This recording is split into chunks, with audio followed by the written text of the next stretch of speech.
আমরা কলিমা পড়ছি, আমরা বাবা মুসলমান, দাদা মুসলমান, আমরা গোষ্ঠী মুসলমান, আমরা মুসলমানের ঘরের মুসলমান, আমরা তৈলাম জ্ঞান ইমানদার। সুতরাং আমরা মনে করি আমরা ইমানদার, একদিনও আমরা জান্নাত যাইব। আর নমাজ পড়ি আর কিতাব পড়তাম, সপ্তাহে জুম্মাবারে যাইব, সারা সপ্তাহ জবাব দিয়াইব। ওরকম কি কথা? তুমি ইমানদার হইছো, আল্লাহ তোমারে আবার জানায়রা, ইয়া আইয়ুহাল্লাযীনা আমানুত্তাকুল্লাহ, হে ইমানদারেরা, যারা কলিমা পড়া মুসলমান হইছো, যারা কলিমা পড়া ইমানদার হইছো, যারা কলিমা পড়া ঈমান আনছো, তোমরা জানা নাও ইত্তাকুল্লাহ, আমি আল্লাহরে ভয় করো, আমি আল্লাহরে ভয় করো। আল্লাহ ক্লিয়ার ভাবে জানায় দেরা, তোমরা মুসলমান না হইয়া কবরে যাইবে না, মুসলমান না হইয়া কবরে যাইও না। এখন আসুন আমরা হিসাব মিলাই কোরআনুল কারীম তনি আমরা কতটুক মুসলমান হইলাম। আল্লাহ যে কইলা ইমানদার হইছি, মুসলমান না হইয়া কবরে যাইতাম না, এতে বুঝা যায় মুসলমান না হইয়া ইমানদার হইয়া কবরে গেলে রেহাই পাওয়া যাইতো না। আমরা মুসলমান হইয়া যাওয়া লাগবো, মুসলমান হইয়া না গেলে আমরা হিসাব দেওয়া লাগবো না, লাগতো না। আমরা সমাজ এমন মানুষ আছে, আমরা সমাজে একদল মানুষ আছে, তারা কিতা কয়, তারা কয় আমি তো ইমানদার, আমি তো মুসলমানের ঘরের মুসলমান, আমারে আবার নমাজের কথা কোয়া লাগবো নি। আচ্ছা বোকা সাই ফুজুর বলতে নমাজের কথা কই নিনা, আল্লাহ কোরআনের মাঝে নমাজের কথা কই, আল্লাহ কই, আর আল্লাহর কথাটা ফুজুর বলতে কই কই না কই না। এখন দেখা যায় তারা কিতা কয় যে আমরা তো নমাজের কথা কোয়া লাগতো না, আমরা ইমানদার, আর যার ইমান আছে সে একদিনও জান্নাতে যাইব, এরকমের কই না কই না। সুতরাং আমরা তোমরা নমাজের কথা কেনে কইতাই, নমাজের কথা আমরারে খেনে কইতাই, আমরারে কিতা করা হইব বলে আমরারে আল্লাহ জান্নাতে দিলাইবা। কইছেন ইমান আছে আমরা জান্নাতে যাইবো, আমরা তো ইমানদার। সুতরাং আর নামাজ শুক্রবারে পড়লেইব আর শনিবারে পড়া লাগতো না, ঠিক কি না? এরকমের মানুষ আমরা সমাজে আছে না নাই? এখন প্রিয় হাজিরিন کرام, আমরা জানা লাগবো যে আমরা মুসলমান হইতে হইলে 5 ওয়াক্তের নামাজ লাগবো। 5 ওয়াক্তের নামাজ বিন কেউ মুসলমান দাবি করতে পারতো না। এখন আমরা যদি একজন একটা ওয়াটার দেয়, তার ওয়াটার যদি অমান্য করে তখন কাছাই তাই আমরা পালা পাইবানে, তাই আমরা মহব্বত করবানে। আল্লাহ রাব্বুল আলামিন বলেন, হে আমার বান্দা বান্দিরা, আমি আল্লাহ রাব্বুল আলামিন তোমাদেরকে বারবার কুরআনুল কারীমের মধ্যে নামাজের জন্য আদেশ করলাম, ওয়াটার করলাম। তোমরা যদি আমি আল্লাহর ওয়াটার ভঙ্গ করো, তোমরা যদি আমি আল্লাহর ওয়াটারের অবাধ্য করো, জানিয়া নাও আমি আল্লাহ এর পরিণাম তোমাদের গস্তনি হিসাব আমি আল্লাহ করা গন্ডা ভাবে হিসাব করে আনিব। আল্লাহু আকবার, ইয়া রাসূলুল্লাহ, জয় গুরুদেব। প্যারে হাজিরিন کرام, এখন আছেন আমরা নামাজ যে পড়ি, আমরা নামাজ কিভাবে পড়তে হবে, আমরা মূলত গোসলের ফরজ জানি না, ওযুর ফরজ জানি না, কিভাবে আমরা নামাজ পড়ব সেটা আমরা জানি না। প্যারে হাজিরিন کرام, আমরা সমাজে এমন মুসলমান দাবিদার আছে, 5 ওয়াক্তের নামাজের কথা কইলে 5 ওয়াক্তের নামাজের নামটাও হইয়া যাইতে পারতা না, এরকমের মুসলমান দাবিদার আছেন না নাই? প্যারে হাজিরিন کرام, এখন আসেন আমরা নামাজ পড়ব, আগে নামাজের গোসল শিক্ষা করা লাগবে, এরপরে আমরা ওযু শিক্ষা করা লাগবে। আল্লাহ নবী হাদিস শরীফের মধ্যে বলেন, as-salatu miftahul জান্নাহ, নামাজ হইল বেহেশতের চাবি, নামাজ বেহেশতের চাবি। এখন যদি কোনো মানছে নামাজ পড়ে না, এখন কোথা চান বেহেশতের চাবি, এই মানছে কোথায় পাবে, কোথায় পাবে বেহেশতের চাবি? এখন আসেন নামাজ হইল গিয়া বেহেশতের চাবি, আর নামাজের চাবি হইল গিয়া ওযু। বলেন সুবহানাল্লাহ। নামাজের চাবি হইল গিয়া ওযু, আর নামাজ হইল বেহেশতের চাবি, জান্নাতের চাবি। এখন তুমি সব কাম করলাই, অথচ নামাজ পড়লাই না। এখন কোকা চাই বেহেশত গিয়া ঢুকা, তোমার জান্নাত গিয়া ঢুকা সম্ভব হইব? তোমার তো ই ঘর জান্নাত তালা মারা থাকবো, এখন তুমি কিলা ঢুকতাই? তোমার কাছে তো চাবি নাই, তুমি নামাজ পড়ছো না, তুমি চাবি কোথায় পাইবাই? নামাজ পড়ো না, চাবি যদি হয় না, তে জান্নাতও তুমি কিলা যাইবাই? বেরাদারানে ইসলাম, প্যারে হাজিরিন কেরাম, আমরা নামাজ পড়ার কথা 5 ওয়াক্ত আল্লাহ রাব্বুল আলামিন বলেছেন। অপর আয়াতে আল্লাহ রাব্বুল আলামিন বলেন, ওয়া মিনাল লাইলি ফাতাহাজ্জাদ বিহি নাফিলাতাল লাক আসা আইয়াবাসাকা রাব্বুকা মাকামাম মাহমুদা। আল্লাহ রাব্বুল আলামিন বলেন, রাতের কিছু অংশে তাহাজ্জুদের নামাজ আদায় করো, এটা তোমার জন্য ফরজ নামাজের অতিরিক্ত। আশা করা যায় এর দ্বারা তোমার রব তোমাকে প্রশংসিত মর্যাদায় পৌঁছাইবেন। বলেন সুবহানাল্লাহ। আল্লাহ রাব্বুল আলামিন আমরা 5 ওয়াক্ত নামাজ পড়ার কথা বলছেন। এখন আমরা কিতা করি বলে আমরা খালি জুম্মার নামাজ পড়ি, আর জোরের নামাজ পড়ি না, আসরের নামাজ পড়ি না। এ আল্লাহর বান্দা বান্দিরা, তোমরা শুনিয়া নাও, আল্লাহ রাব্বুল আলামিন বলেন, কেউ যদি ফজরের নামাজ যা তার সকালটা শুরু হয়, ওই বান্দা বান্দির ঘরের মধ্যে বরকত হইব, ওই বান্দার সারা দিনের জিম্মাদারি। আল্লাহ বলেন, যে বান্দা ফজরের নামাজ দিয়া তার সকালটা শুরু হইল, আমি আল্লাহ তার দিনের সারা জিম্মাদারি নিলাম। বলেন সুবহানাল্লাহ।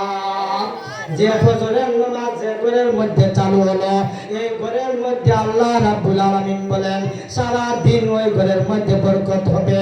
যত বুরাই আছে আল্লাহ রাব্বুল আলামিন দূর করিয়া দিবেন, বালাই দিয়া ওই ঘরে মালামাল কইরা দিবেন। বলেন সুবহানাল্লাহ। এরপরে বলেন, ফজরের নামাজের পর তোমরা ঘুমাইও না, তোমরা আমি মহান আল্লাহর কালামুল্লাহর সাথে সম্পর্ক করো। মহান আল্লাহ রাব্বুল আলামিন বলেন, হে দুনিয়ার মানুষ, হে দুনিয়ার মানুষেরা, তোমরা একবার চিন্তা করে দেখো, আমার কোরআনের মতো মর্যাদাবান আর মূল্যবান আর কোন কিতাব হতে পারে না। আমার কোরআনের মতো বই, আমার কোরআনের মতো এত সম্মানী আর কোন জিনিস হইতে পারে না। আজ পর্যন্ত এই পৃথিবীর জমিনে কোন মানুষ নাই যে একটা তৌরাত তিলাফের হাদিস মিলবে, একটা ইনজিল শরীফের হাদিস মিলবে, একটা ইংলিশ গ্রামারের হাদিস মিলবে, একটা ফার্সি কিতাবের একটা হাফিজ মিলবে, একটা দার্শনিকের গাইডের একটা হাফিজ মিলবে, মিলবনি। কিন্তু আল্লাহর কালামের হাফিজ 3 বছরের বালক থেকে নিয়া 5 বছর, 50 বছর, 60 বছর তো পর্যন্ত এক হাফিজ নয়, লক্ষ লক্ষ মিলিয়ন মিলিয়ন কোটি কোটি হাফিজ আছে না নাই? আল্লাহ রাব্বুল আলামিন বলেন, এই কালাম এমন এক জিনিস, এই কালামটা যেমন ভাবে বরকতময়, এই কালামটা তেমন ভাবে রহমতময়, যেমন ভাবে এই কালামটা প্রাণ সম্পর্কিত, এই কালামের প্রাণ সম্পর্কিত। আল্লাহ রাব্বুল আলামিন বলেন, এই কালামের মধ্যে আমি আল্লাহ যা বয়ান করলাম সবগুলা আমি আল্লাহ রাব্বুল আলামিনের কথা। বলেন সুবহানাল্লাহ। এই কালামের মধ্যে যা কিছু আছে আল্লাহ বলেন সব কিছু আমি আল্লাহর বাণী। বলেন সুবহানাল্লাহ। আর কুরআনুল কারীম এমন এক জিনিস, কুরআনুল কারীম এমন এক মর্যাদাবান, পৃথিবীর জমিন এই রকমের আর কোন কিতাব আল্লাহর জমিনে নাজিল হয় না। আল্লাহ রাব্বুল আলামিন ওই কুরআনটা আমরা নবী, বিশ্ব নবী, ইমামুল আম্বিয়া, সাইয়্যিদুল মুরসালিন, সাইয়্যিদুস সাকালাইন, রাহমাতুল লিল আলামিনের কাছে পাঠাইলেন। বলেন সুবহানাল্লাহ। আল্লাহ নবী কালামুল্লাহ শরীফ নাজিল হয়, আল্লাহ নবী বারবার বলেন কুল হুয়াল্লাহু আহাদ। আল্লাহ রাব্বুল আলামিন বলেন, হে আমার নবী, আমার কালাম তুমি বারবার জফা লাগবে না, বারবার তিলাওয়াত করা লাগবে না, আমি অল কালাম তোমার সিনার ভিতরে ঢুকাইয়া দিলাম। বলেন সুবহানাল্লাহ।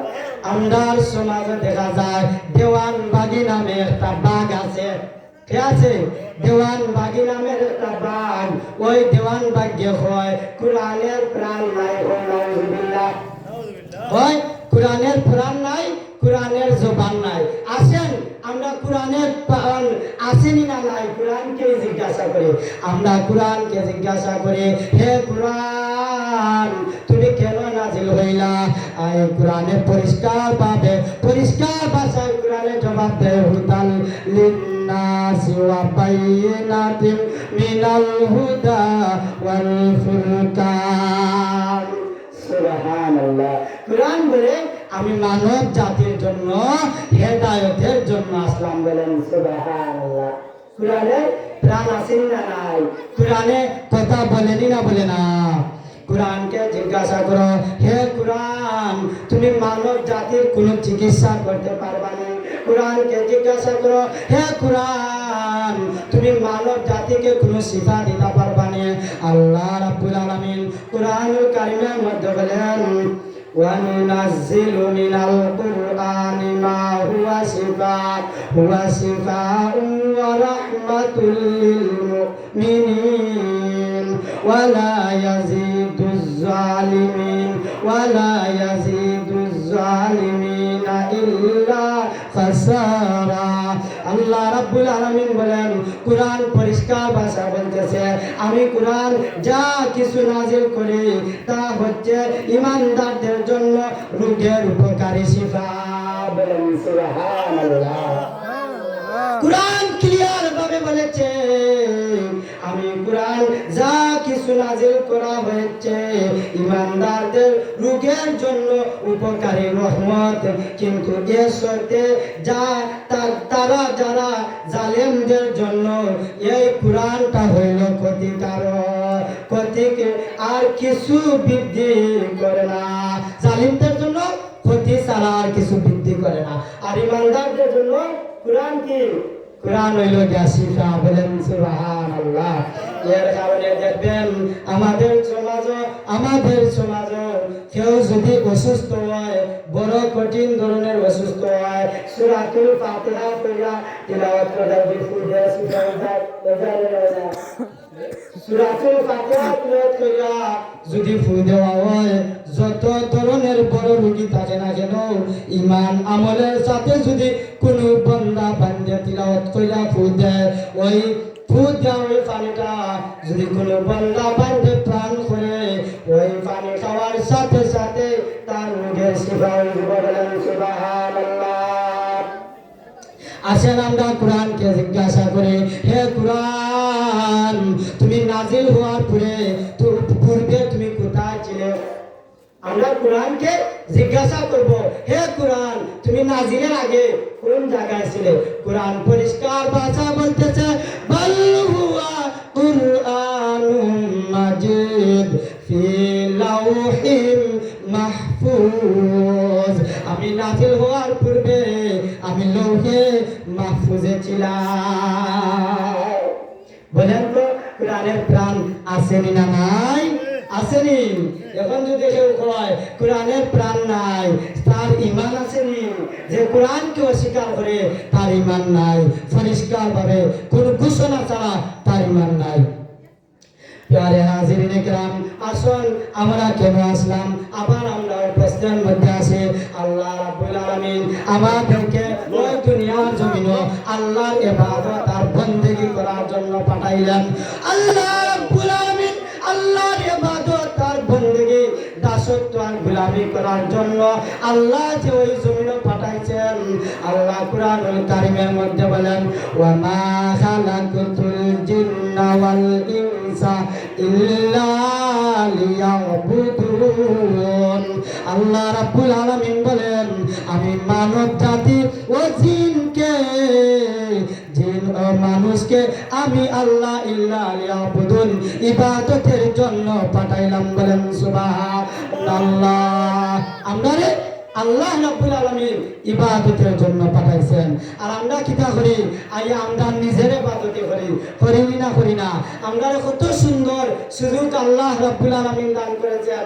আল্লাহ রাব্বুল আলামিনের ফজরের নামাজ সারা রাত গভীর হয়ে ঘুমের পরে আল্লাহ রাব্বুল আলামিন আমাদেরকে আপনাদেরকে কি করেছেন, সারা রাত ঘুমানোর পরে শুকরিয়া দান ফজরের নামাজ দান করলেন। বলেন সুবহানাল্লাহ। আসেন এখন যদি দেখা যায় আপনার সমাজও কেউ ঘুম হয় না, ওষুধ ঠেকাতে কিনা খাইয়া ঘুমানি লাগে, অনেক সময় দেখা যায় ওষুধেও কাম করে না। ঘুমটা মূল্যবান না মূল্যবান নাই? এই ঘুম মূল্যবান নেই? এই ঘুম মূল্যবান জিনিস। এই ঘুম তনি জাগ্রত হইয়া তুমি জাগ্রত হইয়া ঘুমতনিটা দোয়া করবা। দোয়া করার পরে তুমি আল্লাহ রাব্বুল আলামিন তোমার কাছে ওয়াটার করে দিলেন, তুমি ফজরের নামাজ পড়ো, ফজরের নামাজ আদায় করো। এটা হলো শুকরিয়া দান। অর্ধ মৃত্যুর ঘুম থেকে তুমি যে জাগ্রত হইলা, এর জন্য তুমি ফজরের নামাজ আদায় কইরা মহান আল্লাহর দরবারে শুকরিয়া আদায় করবা। বলেন সুবহানাল্লাহ। আচ্ছা, একজন মানুষ যদি ঘুমাই যায়, ফুকা চান তাহলে ওখান তুমি ওখানে নেওয়া যায়, সে কোনটা পায় না। বলে যদি সকাল হয় ওইলে সকাল, নাইলে পরকাল। ঘুম ভাঙলে সকাল, নাইলে পরকাল। আমরা যে ঘুম লাগা হয়েছে আল্লাহর হুকুমে ঘুমাইছি, আবার আল্লাহর হুকুমে উঠছি, এখন উঠার পরে আমরা আল্লাহর দরবারে শুকরিয়া আদায় করার দরকার আছে না নাই? এর কারণে আল্লাহ রাব্বুল আলামিন বলেন, হে আমার বান্দা বান্দিরা, তোমরা সারা রাত ঘুমাইলাই, কোনো ডিস্টার্ব হলো না। সারা রাত তোমরা গভীর ঘুমের মধ্যে ছিলা, তোমরা ঘুমের মধ্যে কোনো কিছু কইতে পারো না। একজন মানুষ মরে গেলে ঝামেলা, ঘুমাইলে তার চিন্তা করেন, তার শরীরও কোনটা ফুটে আটে না, ঝুঁকে আটে না, সাপ বিপচয় কামড় দিব, এই জিনিসটা সে অনুভব করতে পারে না। একজন মানুষ ঘুমাই গেলে মর্দা লাশের মতো হয়ে যায়। আল্লাহ রাব্বুল আলামিন বলেন, হে আমার বান্দা বান্দি, তুমি যদি সারাদিন চেষ্টা করো, তুমি রাতের মতো ঘুমাইতে পারবে না। আমি আল্লাহ সারা রাত তোমাকে টিম নিবিড়তা দিয়ে ঘুম পাড়ায় রাখলাম। এখন তুমি জাগ্রত হইয়া আমি আল্লাহর জন্য ফজরের নামাজ আদায় করো। ফজরের নামাজ পড়ে কোরআনের তিলাওয়াত করো। আমি আল্লাহ তোমার চলাফেরার মধ্যে বরকত দিব, তোমার সব কিছুর মধ্যে কোরআনের বদলতে বরকত দান করব। বলেন সুবহানাল্লাহ। এরপরে আল্লাহ রাব্বুল আলামিন বলেন, হে আমার বান্দা বান্দিরা, তোমরা ফজরের নামাজের পরে আমি গ্যাপ সময়টুকু দিলাম, তোমরা তোমাদের নিজের জন্য কাজ করো। বলেন সুবহানাল্লাহ। কত দয়াবান আল্লাহ, কত মায়া। বলছে আল্লাহ রাব্বুল আলামিন কত দয়ার সাগর। এখন আসেন মাগরিবে ফজরের নামাজের পরে লম্বা সময় তুমি জমিনে কাজ করো, চলে যাও জমিনে, তুমি জমিনের মধ্যে কাজ করো, মুখ দিয়া জবান দিয়া আল্লাহ দেওয়া জবান দিয়া আল্লাহর জাতি নামের জিকির করো। বলেন সুবহানাল্লাহ। এরপরে দেখা যায় ফজরের নামাজের পর তুমি লম্বা টাইম কামারে কাজ করলা, কল কারখানায় কাজ করলা, বিমান বন্দরে কাজ করলা। এরপরে 3-4 ঘন্টা পরে জোহরের আযান হয়ে গেল। হে আল্লাহর বান্দা বান্দিরা, তুমি যে এই সময়টুকু কাজ করার জন্য পাইলা, এই সময়টুকু মহান আল্লাহ তোমাদেরকে দান করলেন। এর জন্য তোমরা জোহরের নামাজ পড়িয়া মহান আল্লাহর শুকরিয়া আদায় করবা। সুবহানাল্লাহ।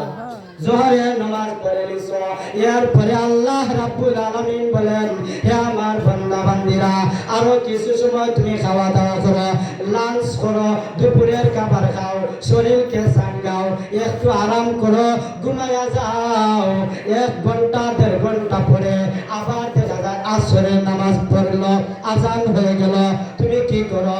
আসরের নামাজ পড়িয়া এই সময়টুকুর শুকরিয়া দান মহান রাব্বুল আলামিনের দরবারে আদায় করো। বলেন সুবহানাল্লাহ। ধারাবাহিকভাবে মাগরিবের নামাজ আসলো, এরপরে এশার নামাজ আসলো। এশার নামাজ পড়ার পরে লম্বা টাইম নিস্তব্ধ হইয়া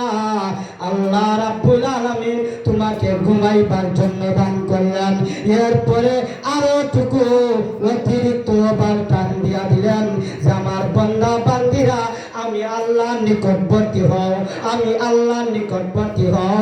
রাতের গভীরে আমি আল্লাহরে ডাকো তাহাজ্জুদের নামাজের মাধ্যমে। আমরা কি করি 500 টাকা রোজে কাজ করি, 5000 টাকা মাসে কাজ করি, বিদেশ যায়, লন্ডন যায়, আমেরিকা যায়, গিয়ে ওভার টাইম কাজ করে নি না করে না বলে 10 তলা বিল্ডিং করবার লাগে আমরা ওভার টাইম কাজ করি। এখন দেখা গেল আমরা সমাজও 9টার সময় রোজের কামলা দান রইতো আইল আমার পরে আজকে বাদে শেষ নানি রোজ। এখন দেখা গেল আজকের বাদে তার কামের সীমিত কাম করার বাদে দেখা গেল আরো 1 ঘন্টা সময় ওভার হইয়া গেল। মালিকে ই কামলারে বালা পাইবনি না পাইতো নাই, হ্যাঁ বালা পাইবনি বলি কামলারে বলবো বেটা বুঝবর বালা ই বেটা আরো 1 ঘন্টা বলন দিয়া গেছে, তারে আরো 2 দিন কাম করবো, যতদিন লাগে ও বাবা তুমি 1 ঘন্টা করে বললো না মানে দেও, যতদিন লাগে আমারে দিও। আর চিন্তা করিও না 50 টাকা 100 টাকা চাচা বাড়াইয়া দিবনে হইবনি না গতি নাই। আল্লাহ রাব্বুল আলামিন বলেন ফজর থেকে নিয়া এশা পর্যন্ত 5 বেলা দিনে রাতে 5 ওয়াক্ত নামাজ আমি আল্লাহ হুকুম করলাম। এ আমার বান্দা বান্দিরা 5 ওয়াক্ত নামাজ আমার হুকুম করার পরে শেষ নয়। আমি আল্লাহর গভীরে আমি আল্লাহর মহব্বতে আসতে হলে আমি আল্লাহ তোমাদেরকে আবার ওয়াটার করলাম। আমি আল্লাহর ওভার টাইম করিয়া তোমরা তাহাজ্জুদের নামাজ পড়িয়া আমি আল্লাহর তার কাছে আসিয়া দাও। বলেন সুবহানাল্লাহ। একটু জিকির করি লা ইলাহা ইল্লাল্লাহ, লা ইলাহা ইল্লাল্লাহু, লা ইলাহা ইল্লাল্লাহ, জুড়ে জুড়ে লা ইলাহা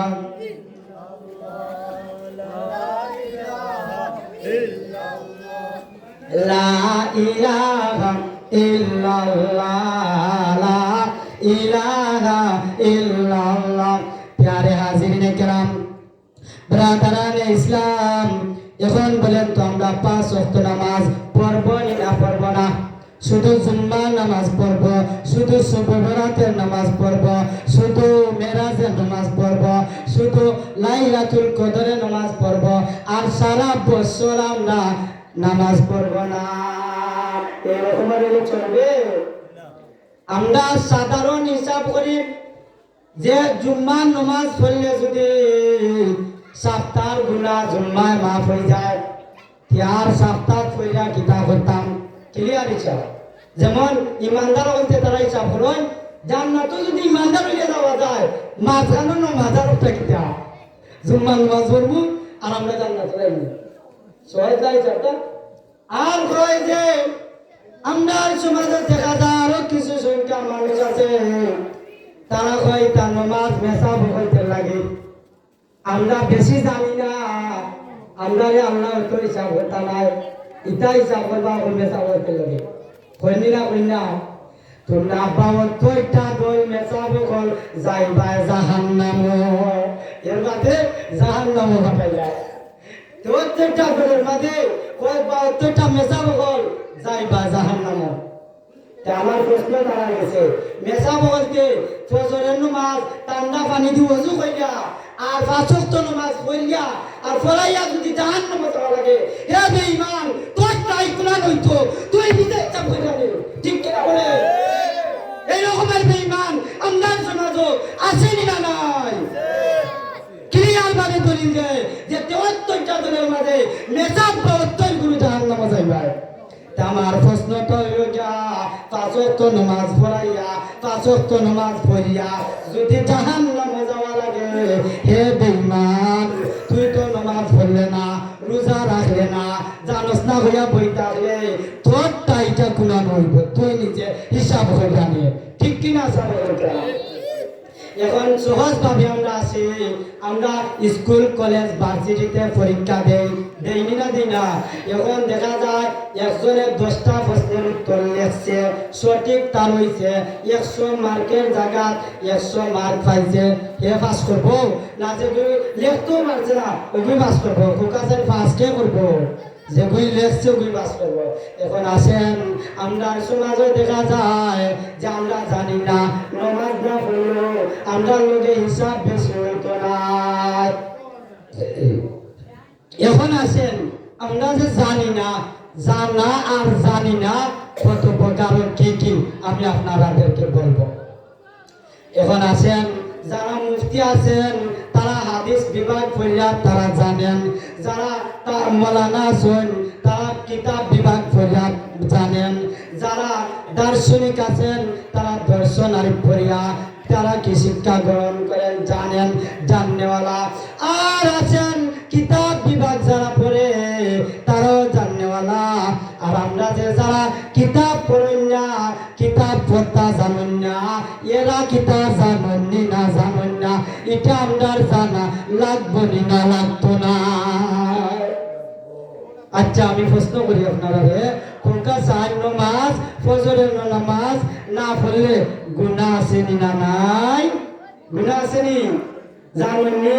5 বছর থেকে লইয়া 100 বছরের মুরব্বী সহ জানেননি না জানেন না?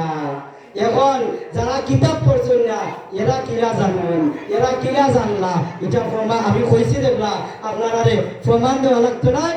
প্রমাণ দেওয়া লাগবে নি? এটা লাগবো। এখন আসুন, আমরা যে প্রতি জুমাতে ইমাম সাহেব বলতে বয়ান করিনি না করি না, বয়ান হয়নি।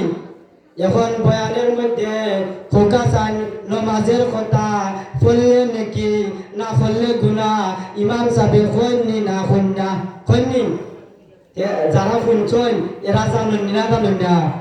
এখন যদি কয় আমি জানি না, এনআই ভাইবানি বলে এন কিতাব পড়ছেন না তান জানেন, তান হাদিস পড়ছেন না তান জানেন, তান কোরআন পড়ছেন না তান জানেন, বলে কেমিলা জানলা, বলে শুক্রবার জুমার দিনে নমাজের বয়ানে ইমাম সাহেব যে আলোচনা করছেন ও আলোচনা শুননা তান জানেন যে নমাজ না পড়লে গুনাহ।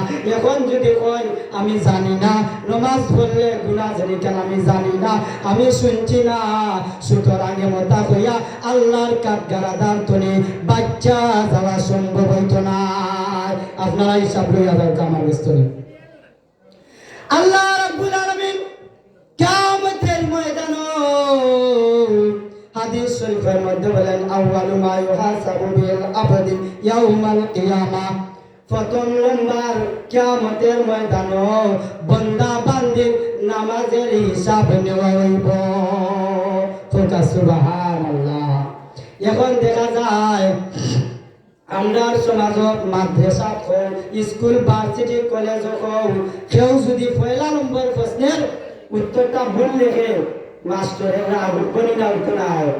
হ্যাঁ, আমরা যে পরীক্ষা দিছি ফুজুরে হোক মাস্টারে হোক সবে কইছেন তুমি পয়লা নম্বর প্রশ্নটা যেটা বেশি কমেন্ট করে যেটা বেশি পারো তা 10 নম্বর সিরিয়াল, তুমি পয়লা নম্বর কমনটা লেখবা। ঠিক কিনা? আমরা কইছি না যে পয়লা নম্বর যেটা কমন হইব ওটা তুমি পয়লা নম্বর লেখবা। এখন যদি দেখা যায় পয়লা নম্বর তোমার প্রথমে হয়ে যায় তে মাস্টারের মনটা একটু ফেরেস্তা হবো, তোমারে যা বাকি কিছু হয় আর হয় না, কমপক্ষে 30-এর মাঝে 50 তো দিব না। খুশি হইলে তো বুঝই না মানুষের ডাইলা দেনি না দেনা। তদ্রুপভাবে কিয়ামতের ময়দানে বান্দা বান্দি কিতা করব পয়লা নম্বর নামাজের হিসাব নেওয়া হইব। এখন দেখা গেল পয়লা নম্বর যারা নামাজ পড়ছে না তারা কইল লা আদরি, আমরা জানি না। কিতা হইব? লা আদরি, আমরা তো জানি না। নামাজ পড়লে যে গুনাহ এটা আমরা জানি না, এটা আমরা শুনছিই না, এটা আমরা শুনছিই না, এটা তো আমরা কাছে কেউ বয়ানও করছে না। আছে না এরকমের মানুষ? যারা বিপদ করে গেলেও আচারে মিচারে আশা বানাইয়া তোর কিয়ামত ঘটাইয়া আছে নি না নাই? তদ্রুপভাবে আল্লাহর বান্দা কিয়ামতের ময়দানে গিয়া মিছা মাতবো, কইতা নাউজুবিল্লাহ। কিয়ামতের মাঠে গিয়া মিছা মাতবো, কইতা আমরা শুনছিও না। কোনার মেসা বলতে হইতো ওখানে দিয়ে আমাইছে আর ওখানে দিয়ে বাড়াইছে। এখন দেখা যাইব একটা মাছ যে সময় আমরা শিকার করি, সাধারণ একটা উদাহরণ দিই আপনারা বুঝবা। একটা মাছ যে সময় আমরা বড়শি দিয়া শিকার করি, বড়ি দিয়া, যে সময় আমরা শিকার করি তো বড়িটার খাবার টুকটা যে সময় নদীর মাঝে পড়ে তো মাছের মাঝে মুরব্বী আসেনি না নাই, মাছের মাঝে মুরব্বী দানা আসেনি না নাই, আসুন বিচারি আসুননি। আমরা সমাজও দেখা যায় বিচারি বলতে ও করলে নিষেধ করলে এটা শুনার লোকে তারা লোক নাই, যে শুনে না সে ওই বিপদে পড়ে ফেরে যায় কিনা ফেরে যায় না। তদ্রুপ ভাবে মাছের খাবারটা যে সময় নদীর মধ্যে ফেলানি হয়, যে মুরব্বী মাছটা যে মাছটা বিচারক সে মাছটা সব মাছকে ডাক দিয়া সম্বোধন করিয়া বলে, হে আমার জাতি ভাইরা, এই যে টুপটা দেখতেছ লম্বা রশি দিয়া বর্ষি দিয়া এই টুপটা ফালাইলো, খবরদার খবরদার এই টুবের আরছে পারছে তোমরা যাইও না, তোমরা এই টুবের খান্দা কাছা যাইও না। যদি লুব হইয়া এই টুবটা খাইলাও তোমারে তারা পারোর মাঝে তুল্লা নিব, পারের মাঝে তুল্লা নিয়া বানাইয়া চিল্লা খাটিয়া লরির মাঝে তেল দিয়া বিরান হইয়া তারা এর বাদে খাইয়া ওজন করব। এটা হয় মুরব্বী কয়েন যে তোমরা এরকম এরকমের করবো, তোমরা এই টুবের দ্বারো কাছে যাইও না, এই বর্ষির দ্বারো কাছে যাইও না। এরপরেও একটা উফতা মাছ আছে হয় দেখলাইনি তাই খাইতে লুকাইয়া আর আমরা না করা তার বই দেখায় না বিপদ করে যাবা কয়নি না কয় না উফতায়া যে সময় মাছটা আরে ওই বর্ষিটার মধ্যে লাগে টুকটা লুবো কইরা খাইলাই, যে সময় গিলে আর ওই সময় ফাট কাটি তাকে আর ওটা ডুবি যায়, ডুবার বাদে মানসিক তাহলে টান মারি পারল যায়। আমার বাদে ওই মাস্টারে বাড়ি না বানাইয়া যে সময় বানায় কই মাইব পান্ডারে মুরব্বী তো কইসলা ফুলগুলো তো কইসলা আমরারে বানাইব ওনে দেখি মাই বানাইলা কিতা কয় ওনে কয় মাই হাই রে বানাইলাই কই বানাইলাই, যে সময় বানায় ওই সময় দেখা যায় কই হাই রে বানাই নিল, হাই রে আমার কাম শেষ, খালি হাই রে করে। এরপরে দেখা যায় লরির মাঝে বিরাম করে কই হাই রে ফুজুরে তো কইসলা ঠিকও কইসলা, হাই রে আমার তো শেষ, মানে বিরাম করবো বা দেখাইয়া ওজন করবো। তদ্রুপ ভাবে প্রতিটা জুমাবারে প্রতিটা মসজিদের কর্তৃপক্ষকে 5 ওয়াক্ত নামাজের কথা বয়ান করেন, ওযুর কথা বয়ান করেন, গোসলের কথা বয়ান করেন। বেশি নামাজের বয়ান করলে এমন মুসল্লি আছে উদ্যানি তারা কয় এই হুজুরে আর কোন বয়ান পাই না, খালি নামাজ আর নামাজ আর কি তাই যেন কিন্তু আসিবেন না পাইনি না না। তদ্রুপ ভাবে কিয়ামতের ময়দানে যেই সময় পয়লা নম্বর প্রশ্নের মধ্যে পয়লা নম্বরের মধ্যে আটটি দিব, ওই সময় আল্লাহ রাব্বুল আলামিন বলবেন, হে আমার বান্দা বান্দীরা, তোমাদের কাছে আমি নবী পাঠাইলাম, মুসা নবী পাঠাইলাম, ঈসা নবী পাঠাইলাম, ইব্রাহিম নবী পাঠাইলাম, আদম আলাইহিস সালাতু ওয়াস সালাম পাঠাইলাম, নূহ পয়গম্বর পাঠাইলাম। হে আমার আখির জমানার বান্দা বান্দীরা, তোমাদের কাছে আমি আল্লাহ যে নবীর বন্ধু বানাইয়া শেষ নবীর উম্মত বানাইয়া তোমরারে পাঠাইলাম, যে নবী আমার বন্ধু ওই নবীর উম্মত বানাইয়া তোমরারে পাঠাইলাম। আর আখিরি জমানার মধ্যে নবী পরে আমি তোমাদের মুরব্বী আলিম উলামাদেরকে বানাইয়া পাঠাইলাম। বলেন সুবহানাল্লাহ। ওই সময় বলবে না আল্লাহর বান্দা বলবে আমরা তো জানি না নামাজ পড়ছি পড়লে যে গুনাহ হইব জাহান্নামে যাওয়া লাগবো, কিয়ামতের পয়লা নম্বর প্রশ্নের মাঝে আসতে যাব, এটা তো আমরা জানি না।